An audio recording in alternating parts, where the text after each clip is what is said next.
ইন্দিরা একাদশী।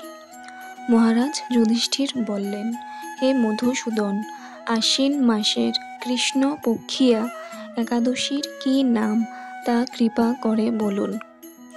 ভগবান শ্রীকৃষ্ণ বললেন, হে রাজন, আশ্বিন মাসের একাদশী ইন্দিরা নামে পরিচিত। এই ব্রত প্রভাবে মহাপাপ বিনষ্ট হয়। এমনকি কর্ম বিপাকে যারা নিম্নজনী লাভ করেছেন সেই পূর্বপুরুষদেরও উত্তম গতি লাভ হয়। হে রাজন, মাহিষ্মতি নগরে ইন্দ্রসেন নামে এক প্রসিদ্ধ রাজা ছিলেন।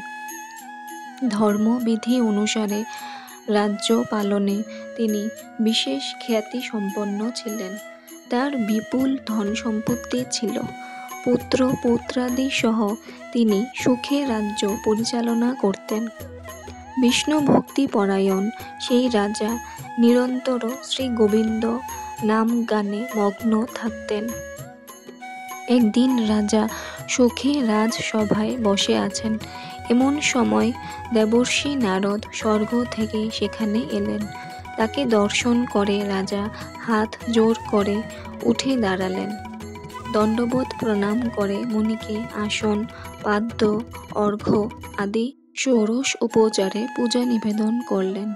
তারপর বললেন, হে মুনিবর, আপনার দর্শন মাত্র আমার যাবতীয় যজ্ঞফল লাভ হয়েছে।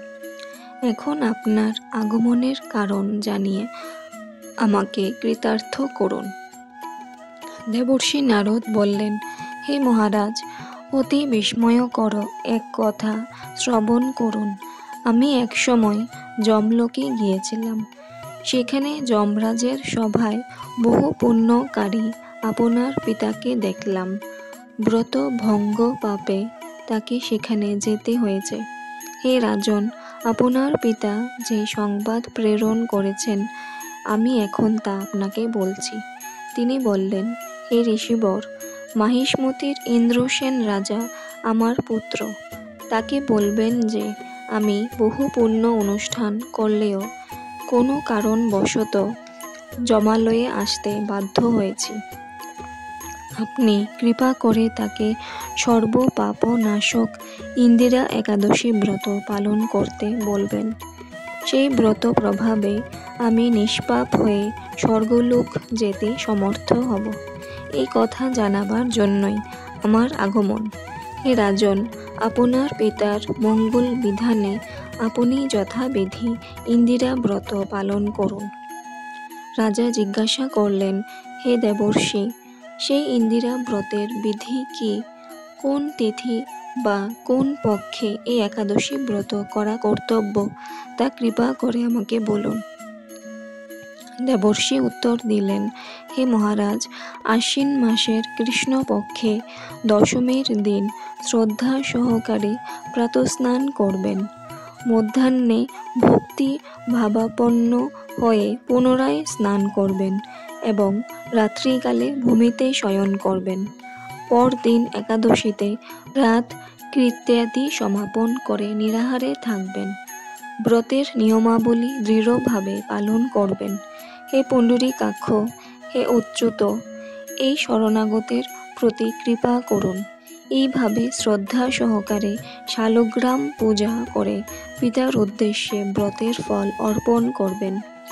দ্বাদশীর দিন সকালে ভক্তি ভরে শ্রী গোবিন্দের পূজা করে ব্রাহ্মণ ভোজন করিয়ে অবশেষে নিজে মহাপ্রসাদ গ্রহণ করবেন। হে রাজন, বিধি অনুসারে শ্রীহরি এবং ভক্তদের অর্চন করলে আপনার পিতৃবর্গ মুক্তিলাভ করে শীঘ্রই বৈকুণ্ঠে গমন করবেন। রাজাকে এই উপদেশ দিয়ে দেবর্ষি নারদ প্রস্থান করলেন। রাজা ইন্দ্রসেন মুনিবরের উপদেশ অনুসারে পুত্র পরিজন সহ ভক্তি সহকারে এই ইন্দিরা ব্রতের অনুষ্ঠান করলেন। তখন দেবলোক থেকে পুষ্প বৃষ্টি হতে লাগলো এবং তার পিতাও বিষ্ণু লোকে গমন করলেন। তারপর রাজা ইন্দ্রসেন নিজ পুত্রকে রাজ্যভার অর্পণ করে নিজেও বিষ্ণু লোকে ফিরে গেলেন। এই ইন্দিরা একাদশীর মাহাত্ম্য পাঠে ও শ্রবণে মানুষ সকল পাপ মুক্ত হয়ে বিষ্ণুলোক প্রাপ্ত হয়।